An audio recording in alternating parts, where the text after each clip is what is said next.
Hello everyone, welcome to our eFront webinar series. Today, we will explore in detail how to manage your users in eFront. Let's get started, we have a lot to talk about today. My name is Theo, I am part of the customer education team, and I will be hosting the session alongside my good colleague, Nick. Hello folks, I'm Nick, I'm a customer education trainer, and today we're going to talk about Theo. Well, good question. Today we're going to talk about how you can manage your users in eFront. So let's see what we have prepared for you. First, we will see why user organization matters. Why is it important to have a solid user management strategy here? And then the features that will help you manage your users efficiently. And then we're going to talk about tips and tricks that you can use to save time when you work with users. Just a few things before we really dive into this content. First, behind the scenes, we have George, who will also help with your questions. And of course, feel free to use the Q&A button to ask your questions, and we will do our best to answer as many questions as possible. And another thing, that this webinar is recorded, so you will receive the recording once the session is over. What we recommend is to keep an eye next day in your inbox. And of course, you can share the webinar with anybody who wants to see how to manage your users in eFront. So if you're ready, Nick, let's get going. Why organizing your users is important. First of all, it will help you to have better and easier management of your platform. You can create teams that make sense conceptually, and you can assign common courses to the members of those teams. And of course, you can achieve faster course deployment. You have the ability to mass assign courses to a lot of people very efficiently and of course, easily. And then it's all about results. You can get more accurate reporting. By organizing your users, you can target your reports to people that meet the specific criteria that you have set. So stay with us to see all of the features that will help you efficiently organize and manage your users in eFront. I'm going to start with the first one. And it's something that will be very helpful in your user management efforts. Of course, I'm talking about branches. Branches are individual training environments that have their own dedicated users and their own dedicated courses.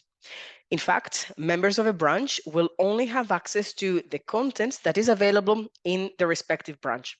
For example, I'm going to give you a couple of scenarios, and I'm pretty sure that some of them will apply to your case. What if you want to offer partner and customer training? In this case, you have the option to create training that will be branded as a product that you can, of course, sell to your partners, to your customers, or include that in the deals that you have with them. Each partner can have their own branch, each customer can have their own branch, and of course, nobody will interfere with each other. Everybody will have access to the contents within their respective branch. Or maybe you are a global organization and you can have people working in Europe or in North America or in any other continent or country. And you want to have maybe different entities like the European entity, the North American, and of course, other branches that correspond to these entities. Of course, that could really simplify your job as an admin because everybody will be in their respective environment. And finally, I'm going to give you the simplest case of all, department training. We all have a finance department, probably, a couple of developers in engineering, and of course, support folks. Finance will never get engineering training and support will never get finance until somebody can do all of the jobs. So therefore, you can have different branches that correspond to your department's training. So everybody has their own dedicated training portal within your main eFront account. I'm going to stop talking, pass the mic to Nick so he can tell us a little bit more about branches. Hey Theo, thanks a lot for that. So let me just share my screen so we can talk a bit more in detail about our branches. So as you see right now, I am logged into my portal, and of course I'm logged in as the main administrator here. And you see I have a dedicated section for the branches. So I can click on that and I can see all the branches that I have available, and I have quite a lot of branches here in my portal. So as Theo mentioned, there's many different ways to think of branches. I would also say that branches, you can think of them as sub-portals within your main site. And as you see, I have a lot of portals here and a lot of different branches. So what is an easy way to see at a glance what is actually happening within my branches? Well, I can click here on the organization chart, And you see it is going to expand. And here on the top, I want you to imagine that I have my main site, and below it, also I can just blow it up a bit. You will see I have 4 branches. Now I have a little arrow. I can click here, and this is within the corporate Europe and Middle East branch. I can expand on that. And what do I see? I have all the users in the branch. And some of you might see that indeed I have some users that are in bold. The reason these users are in bold is because they have elevated permissions within the branch, so they're not just simple learners. But I have also other branches here. So within the corporate Europe and Middle East branch, I have a branch for customer service, for marketing, for HR, even a branch for sales. And again, within sales, I can even expand. And within sales, I can have another branch called SDR. And within this branch, I see I have more people, even people with elevated permissions. So one of the key features here in eFront is that you have the ability to have nested branches, essentially branches within branches. And this is very helpful because you can set up eFront to be exactly a copy of your organizational structure. And of course, the organization chart is here to help you out with that. So keep in mind that, of course, you can do that to help you out, but also our previous webinar was just a detailed overview for the branches. So I think Theo is going to post a link on the chat so you can actually bookmark it and visit it later so you can get a way more detailed presentation and overview of the branches overall. Now, since we covered the branches previously, I'm going to pass the mic back to Theo, who is going now to introduce to us the features that we will see today in detail. Thank you, Nick. And that was a great introduction about what's going to happen. So next, we have groups. Groups is one of the features that would really help you deliver training. Groups are here to help you mass assign multiple courses to a lot of users. In fact, groups can be used by departments or by type of training if you want, or anything that you want to put together and assign it en masse to your users. I'm going to give you a couple of examples that are very popular in how our users use groups. They can create sales courses, so that way they can create courses that are dedicated only to people associated with a sales role in the company. Or compliance training, very popular. Everybody has to take compliance training. We take it at least twice a year. So this is a group that can contain the courses that people have to take about that. And new hires. This is something that can really help you with onboarding new hires. So you can create a group of courses and, of course, add your new hires and offer them those courses. So Nick, can you show us a few examples about how we can work with groups? Absolutely. And once more, I'm going to share my screen. Remember, I'm always logged in as the administrator here. And you see I have this part of my portal dedicated to groups. So I'm just going to click here and we can see the groups that we have available. And these are some of the groups that I have. Now, let's add a new group so we can talk in detail. I can click here on a group. And as we see, we have a couple of options in regards to what to set up when we create the group.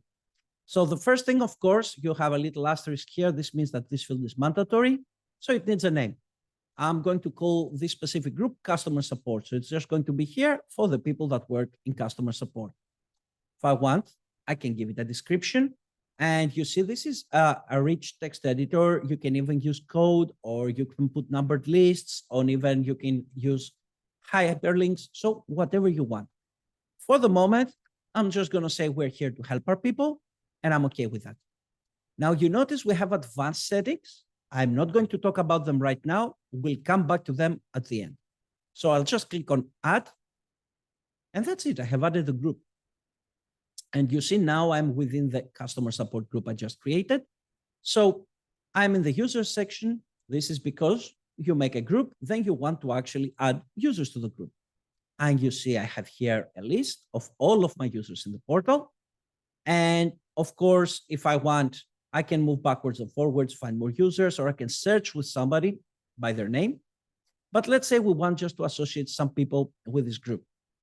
The easiest way to do it, I find this person, I click on no to make it a yes, and now this person is assigned to the group. And maybe I want also this person and this person and these people. So now I added a couple of people, and of course I can sort by who is assigned, and they will come up on top. So very easy to add and remove people from your group. As you see next, I have the ability to give courses to the people. So I will click here. I will see again all the available courses that I have. And I have the ability to give people courses. So let's say we're going to give them this course and this one and this one. Again, if I want to remove it, I'll click on yes to make it a no. Now, here we have to talk about one of the most important features that we have in regards to groups. This has to do with the fact that when you create a group and you add their courses and you add users, this does not automatically mean that the users are going to be enrolled to the courses. Instead, what this means is that the users will be able to see these courses in their course catalog, and it's up to them to pick the courses up and self-enroll when they actually want. However, I'm pretty sure that you can think of situations where you don't want to leave this up to your learners. You just want them to be registered to the trainings. So what can you do? You'll see here I have a button, enroll members to courses. You can click on that. And the system, of course, will give me a notice. This will assign all of the group's courses to the group's users. Are you sure? Yes, we are sure. We click on OK. And now every user that I had associated with the group is going to be enrolled to all of the courses that I also associated with the group. So this is an easy way to make sure that all the users that you have in the group are going to pick up all the courses that you gave them. Now, in the group, besides courses, you can also add curricula. So I can click here on curriculums to see what I have available. The curricula, of course, is a collection of courses that are bundled up together. And if you want, they can also lead to a certificate. We have also talked about curricula in a bit more detailed fashion in our very first webinar, so you can review that if that's something you want to do. But exactly with the same interface with courses, I have my curricula here. If I want to add the specific curricula to my group, I will click on the no to make it a yes. So let's give them these ones.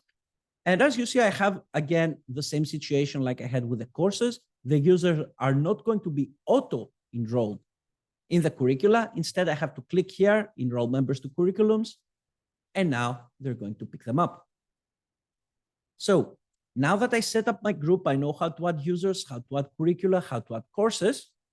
We'll go back here, and let's talk about our advanced settings. So there's a couple of different ones. I'm going to start from the bottom. So click to set branch ownership. This is something that allows me to click and set up a specific branch to make the group exclusive only to that branch. So if I want this group only to exist to the confines of a branch, then this is where you set it up. And if this branch has nested branches, so branches that just follow through and are inside that one, then the children will also inherit the ownership of this group from the parent branch that you shared it with.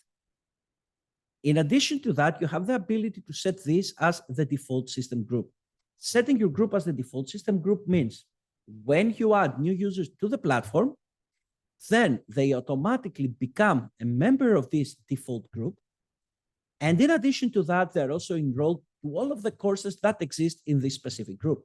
So if you have a set of courses that everybody has to take, so for example, maybe this is cybersecurity courses, maybe this is important HR policies, maybe these are policies that have to do with compliance or with sensitivity training or with equality, then you can make this a default system group. Every new user we add that you will add in your platform automatically will be added there, and they will also automatically pick up these courses.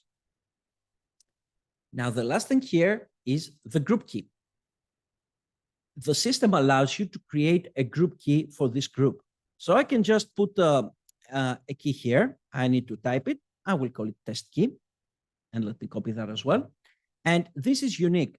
This basically means that you cannot have the same group key applicable to multiple users. It's going to be one group key for each different group. And here you see that you have the ability to set a limit if you want to the amount of times this key can be used. If you leave it blank, then you don't put a cap on it, it can be used as many times as you want. So we leave it unlimited for the time being and save it. What does this group key do though? The group key is there when you want, instead of you registering your users to the group, you can provide everybody the group key and they can self-register. So how does that work? If I click here next to my portal, I have actually mapped a learner account to my account here, so I can click. And as you see now, I'm a normal learner. So what I can do is, again, now that I'm a learner, I can click on my profile, click on group key. I can put the key that I created, which was associated with the group I just did. I can click on use. And basically, this is going to make sure that I belong to the group. You see, I already was in the group. So it told me that, so it doesn't allow me to re-register. If I was not registered, then I would be able to have this register me automatically. So very easy way if you want to add a lot of people, but you don't want to do it yourself and you want to give them the ability to self-enroll, you can create a group key and maybe you can just send it out together with instructions on how to use it to your learners, just BCC everybody. Very easily, they can join. And that's it for groups. Theo, we have other interesting features to show, right? Yes, we do have a lot of interesting features, and let me move right to the next one. And to be fair, Nick, you're doing a great job showing us all the features so far. So if you're doing a great job, I'm going to talk about jobs. So if you want the functionality of groups, but you want to have on top of that automatic course enrollment, this is where jobs come into place. So you can build a training program for your users around their very specific job role. In fact, jobs are like dynamic groups. You can add the courses first, and then when you add the users to the job, the courses will be automatically assigned to those users. So basically, the users automatically pick up the courses that you have in the job, provided, of course, that you have added the courses to the job first. I'm going to give you an example about how that works. What if you want to have a career progression path to people in sales? And of course, everybody wants to grow. So everybody wants to grow and learn more about their role that they will pick up. So we have 3 jobs here, which correspond to the real life jobs of the people: sales associate, sales manager, and sales director. So you start as an associate, bit of time goes by, and then you get to become a manager. When you started as an associate, you get added to the job sales associate, and you pick up automatically the courses related to the associate position.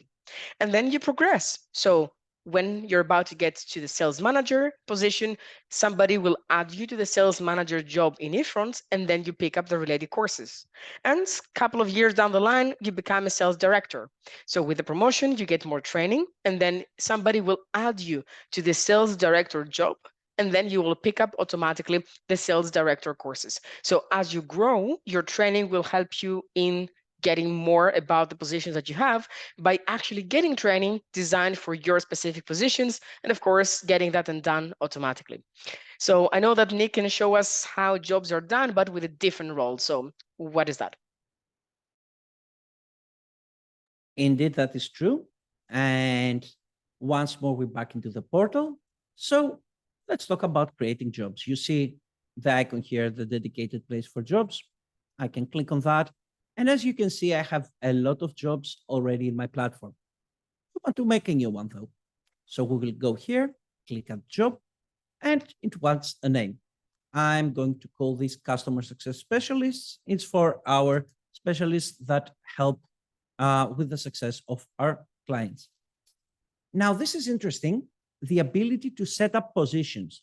Again, this boils down to eFront having the modularity and the ability to actually adapt to your needs, to reflect the structure that you have internally in your organization. So if you know that you have a specific amount of positions for your customer success specialists, by all means, you can just set up the number. So maybe you have 5 customer success specialists, and this is going to cap the amount of people that you have and that you can associate with this specific job. If you want, of course, you can just remove it and leave it open so you can have unlimited seats for that. But it's very nice that you can reflect this. So maybe this goes together with promotions and it helps build a nice chain within your company. Like before, you have the ability to select a specific branch. And now you can set up a branch and you can make that job unique to that specific branch. So you can set up the branch ownership. You have the ability as well to set up a description. Right now, we are okay with the settings as they are. So we're just going to click on add. And that's it. We've added the job. You might see here that I have users and courses, and this might remind you of groups. Good idea, because the interface is actually the same. So if I want to add people, I can just go ahead and add this person and maybe add this one and this one. And you see exactly like before, you click on the no to make it a yes, and you add people. And if you want to remove them, again, you click on the yes to make it a no. And of course, you can always filter by and sort people by whether they are assigned or not. So we have people added. What about courses? We can click on the courses and we can just give them a couple of courses. Now, you might have also seen that something is different compared to the groups. I don't have this button that I had in the groups that said enroll members to course. Why is this button absent? The way jobs work has to do with automatic enrollment.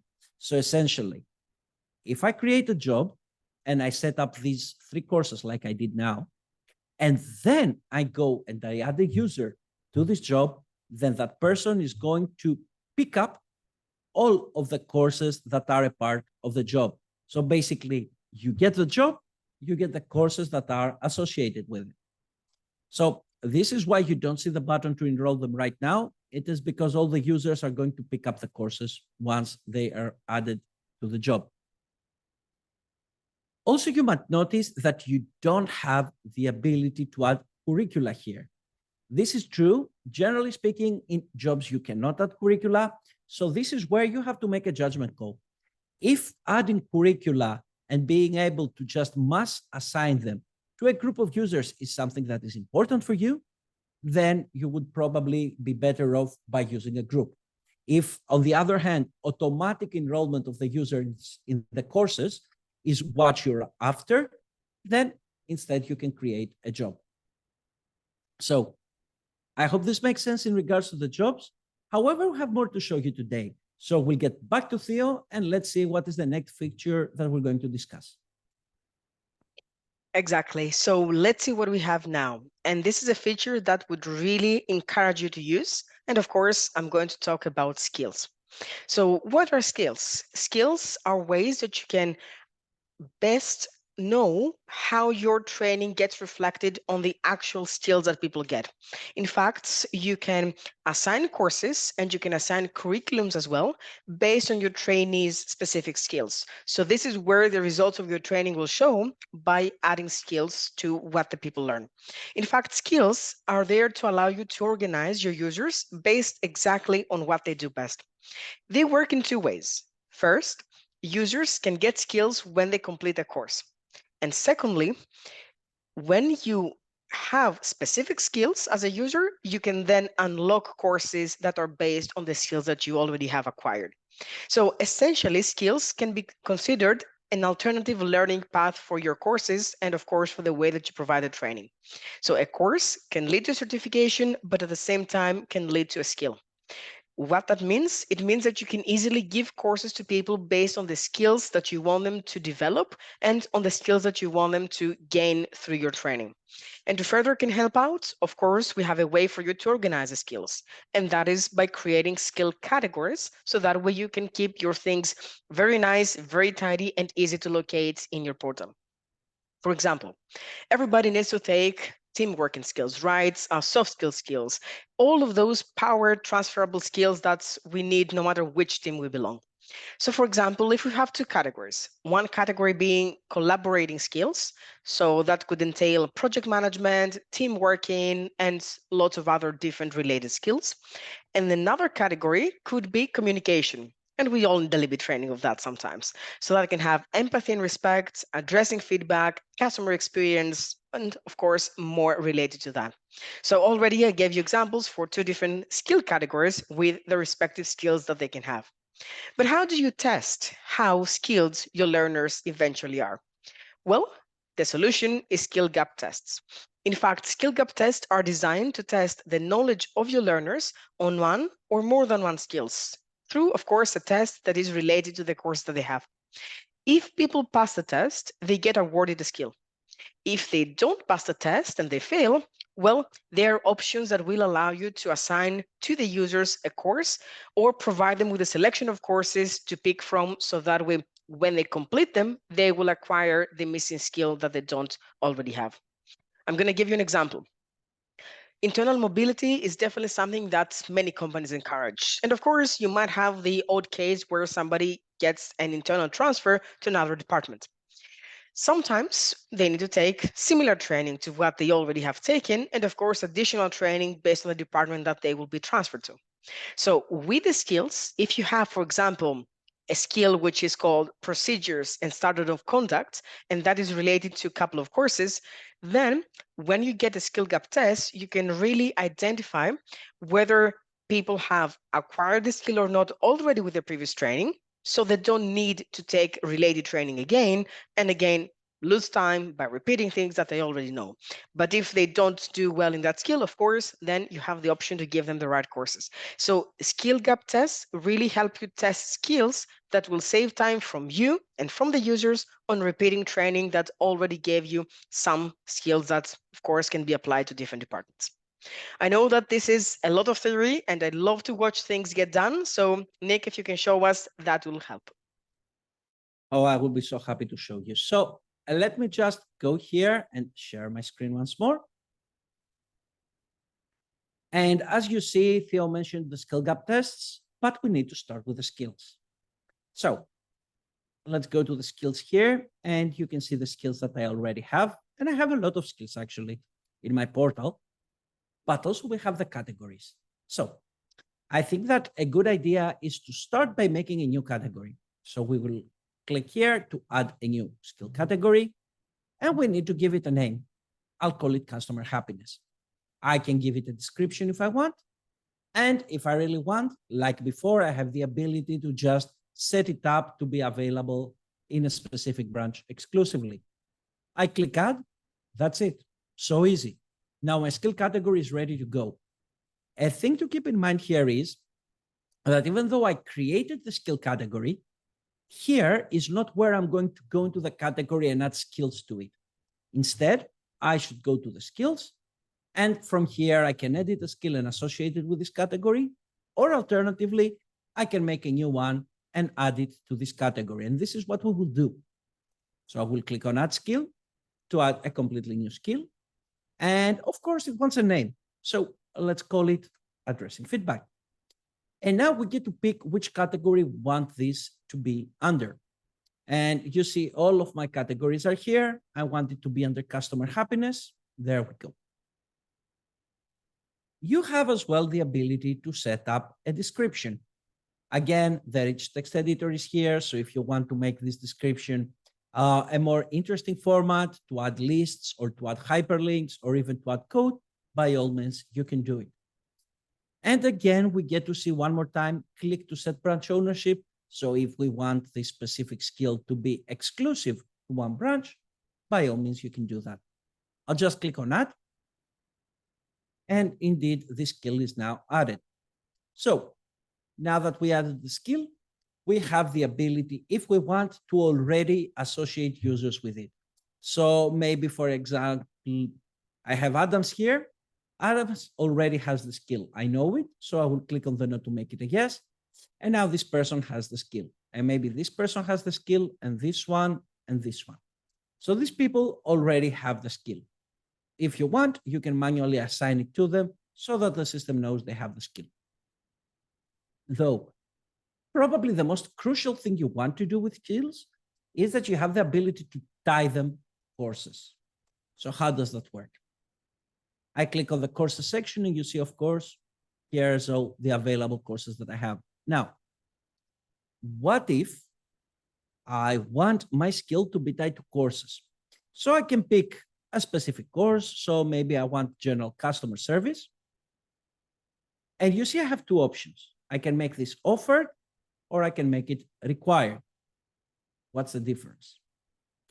If I set it to offered, then this means once you complete this specific course, you will get the skill that I'm actually working in. So my skill is addressing feedback. Once you complete the general customer service, then you will get the addressing feedback skill. You have the ability to have one or multiple courses offer the skill. So for example, maybe I want online customer service to also offer here, as you see. So now I have two courses that are offering the skill. What does this mean? This means that I have multiples. In other words, this means that these two are alternatives. I can choose to give either this one or this one to any learner, and they will be able to actually get the correct skill. So it doesn't matter which of these two they complete, still they will get the addressing feedback skill. Now, you might have also noticed that I have the ability to set a course as required. This is kind of the opposite thing of offered. If a course is set to required, it means that the course requires the skill. So essentially, the course is locked, and the only way for the learner to be able to access the course is if they have the specific skill.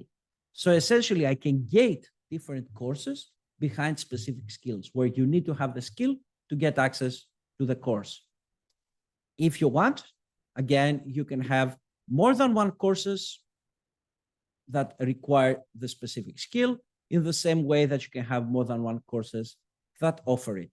So this is an alternative way for you to create chain of courses that work logically in the sense that they build up on a skill progression. So as people progress and accumulate more skills, maybe they have different paths in terms of what they are learning to achieve the same goal, the same skill. And they have courses that have requirements for them to have a specific skill. Once they meet this requirement, once they have the skill, then they can access the content of the course. So now that we know what skills are and how we can put them under categories and tie them to courses, let's create a skill gap test. And Theo already mentioned the skill gap tests. So here, let's see more in detail how we can set this up. So I'm going to click here, add skill gap test. And we'll start off with the name. Here in my case, I'll call it procedures and standards of conduct. This is the skill I actually want to test. Then the system tells me, okay, which skills do I want to test? So let's actually pick a couple. So maybe I want, for example, customer success analytics. Maybe I actually want to add procedures and standards of conduct. And maybe I also want empathy and respect. So right now I'm testing 3 skills. Maybe though, in my case, just I gave it a name of a specific skill. If you want, you can click on the little X here and here, and you can have it before only one. So it's customizable based on what you want to test. For this example, we're just going to test this specific skill. So this is a test that is going to check the knowledge of the learners for this skill. Who is going to take it? My learners. But which learners? All new learners, or I will select users later. In most situations, you want to pick this option. I'll select users later, because this is what is actually going to help you out and pick the individuals that you want to take the test. Also, you get to determine when the tests should be done. So when should people complete the skill, the test, I'm sorry. Next time they log in, whenever, it doesn't matter. Or if you want, you can give a deadline for people to complete it until a specific given date.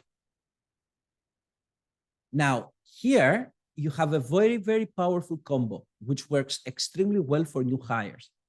You can pick that the test is going to be taken by all new users, and you can say that it will be done, it should be done next time they log in. This combination ensures that when you add a new person to the platform, so probably a new hire, the first time you add them, they will automatically have to take this skill gap test on their first login. So they are a new user, they log in for the first time, now they need to take the skill. And this way you can assess their knowledge. And once you know their knowledge, then you can decide what courses they need to take. Now, the way skill gap tests work is this. If you pass the skill gap test, you get the skill itself. because it's a test, right? You pass the test, you get the skill. If you fail the test, what will happen? And we have an option for that, action for failed skills. So what happens if you fail the test and you don't get the skill? You can do nothing.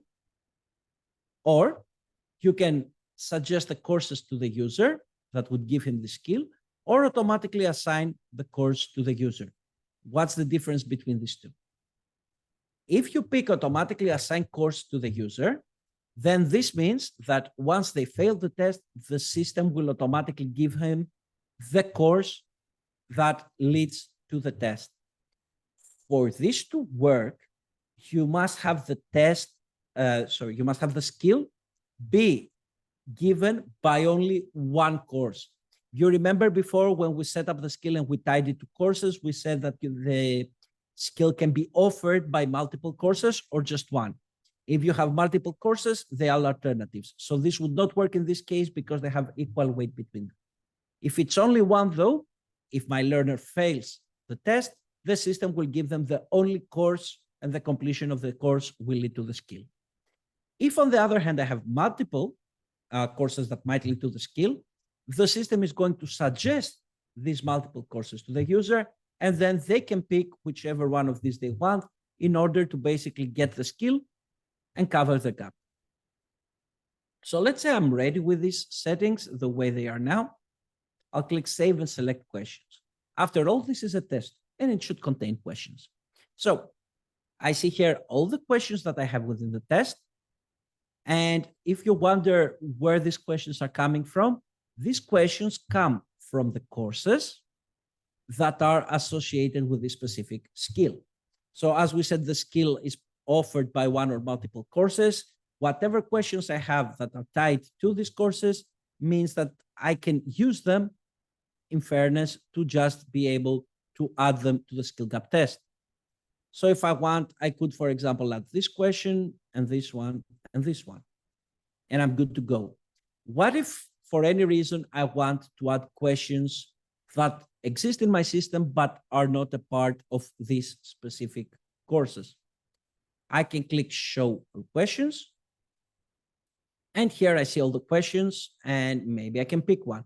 So maybe I want people to answer this question. So I will click on it to make it a yes. But this question was not associated with the skill. So the system asks me, do you want to make the connection between this question and this skill and tie them together? If I click Assign, this is exactly what is going to happen. Or if I click on X, I can still use the question, but the question will be, let's say, an ad hoc thing. The question and the course will not remain tied together. So you set up your questions. You can, of course, set up the order in which they're going to appear. And if it's not something for new users, but it's something that you just want manually to add people to, you can click on your Users tab, and you can decide which people are going to take it. So very easily, I can click on the no to make it a yes, and I can give the test to a couple of people. And now I'm ready. If I want, I can click here to view the test and see what exactly I have created with all my questions. And of course, I can go back here to edit it and even view the submissions of my users. Of course, I just created the test right now, so I'm not going to have any submissions, but this way you can provide feedback to whatever your users submitted, and you can see how well they did. At this point, I think we have one more feature to cover, one last feature, right? So let me pass the mic back to Theo so that he can introduce it to us. Thank you, Nick. And you also how much you can do with skills and skill gap tests. So let me show you now one of my favorite features because it will allow you to get access to more training and more courses. Of course, I'm talking about audiences.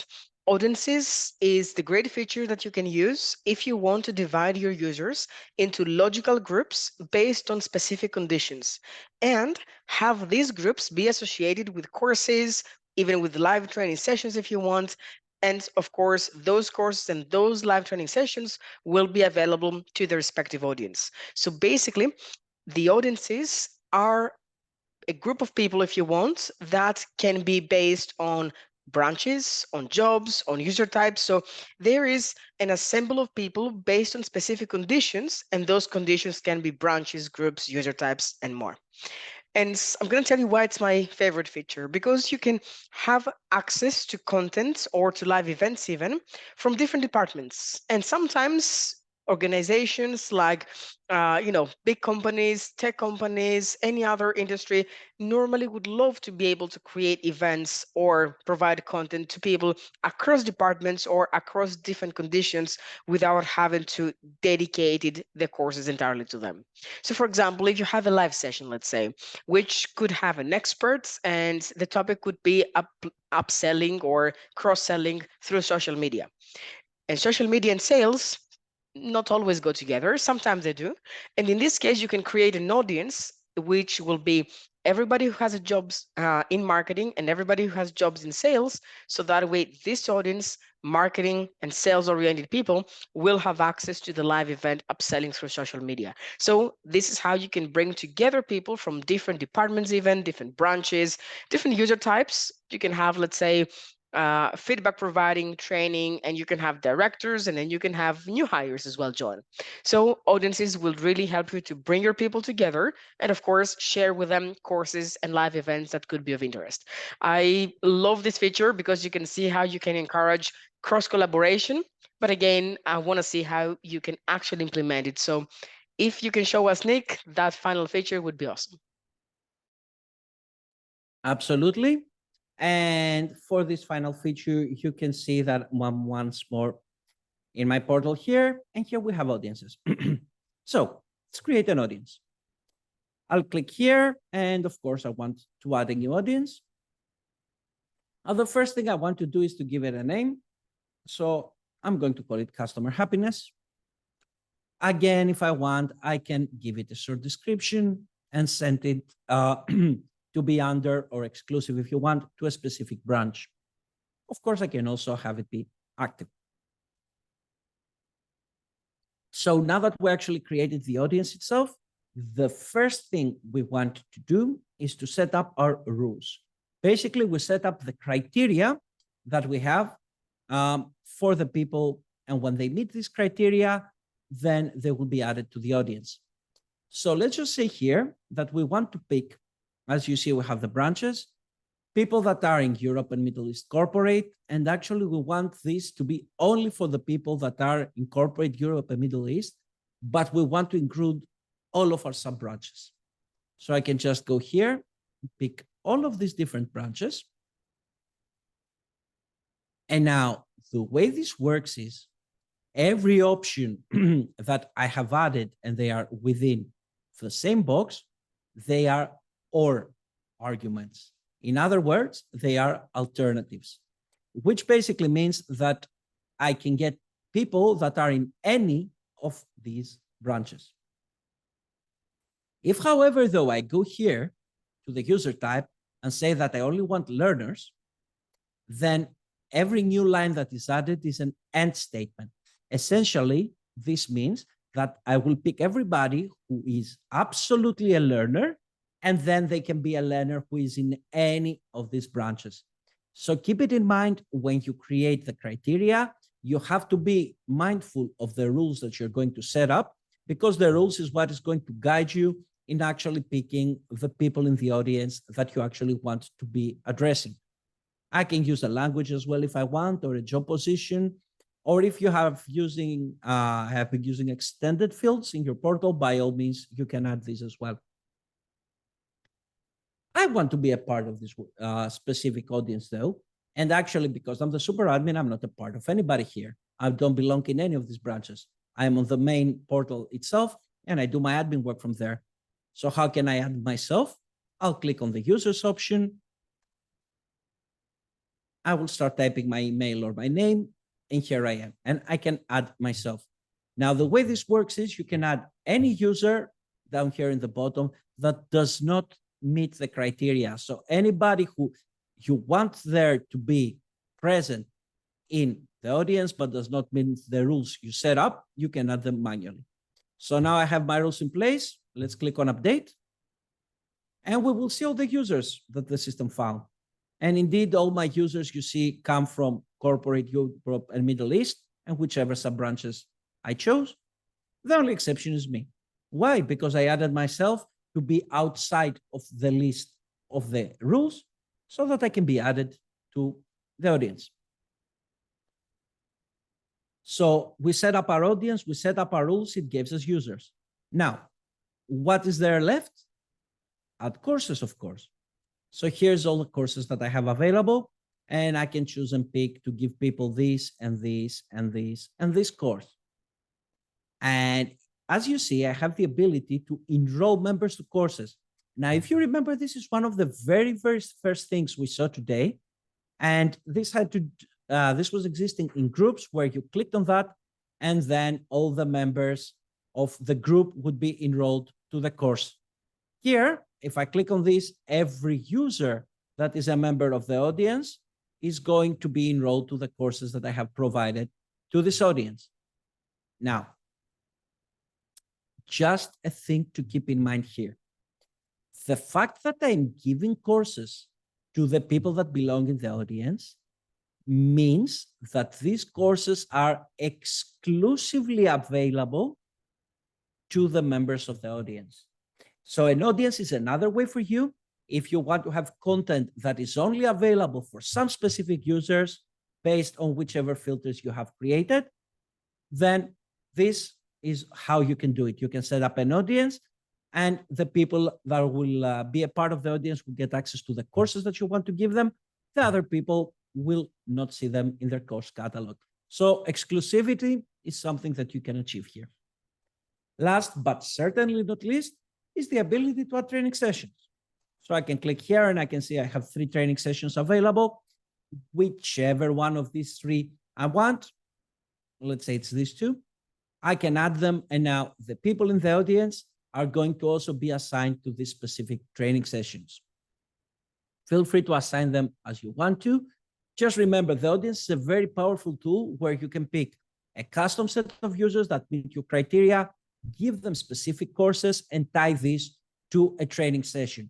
This could be a live training session. This could be a training session that takes place in a specific, maybe face-to-face event, or maybe an amphitheater, or it's a display or show or something like that. Up to you how you want to set it up. But the important thing is you can create the group that fits for you of people, put the rules, create the audience, and you can address exclusively these people with courses exclusive to them and a training session that only is there for them. And I think with that, we have demonstrated all the features, right? So Yes, I'm here. So indeed, Nick, you gave us so many things that we can work with. And of course, we are here to help. One thing that I would like to address here, though, is that just because you have them doesn't mean that you have to use them. Of course, that sounds a little bit controversial, because then why are we doing this? We're doing this to provide you with all of the tools that you need to effectively manage your users in eFront. And the basic thing that I would like to point out here is that the goal is to find the features that work based on how you want to deliver the training and how you want to organize the users, and of course, rely on them. Some people use a lot of them, very few use them all, but most people really focus on a couple of features that would really want to use as a primary way to manage and organize the users. So have a look at the recording again. If you want, try things out in your eFront portal and definitely make your informed decision about what you would like to rely on to manage your users, the features that really work for you. With that, I would like to say a big thanks to George behind the scenes, and of course to Nick being part of the presentation today. thank you, Theo. Thanks also to other people, everybody that joined in, right? Yes, of course. Thanks to our people who really attended the session and asked you questions. And of course, again, George was a hero of the day who answered everything. But if you have more questions, we are here to help and we want to hear from you.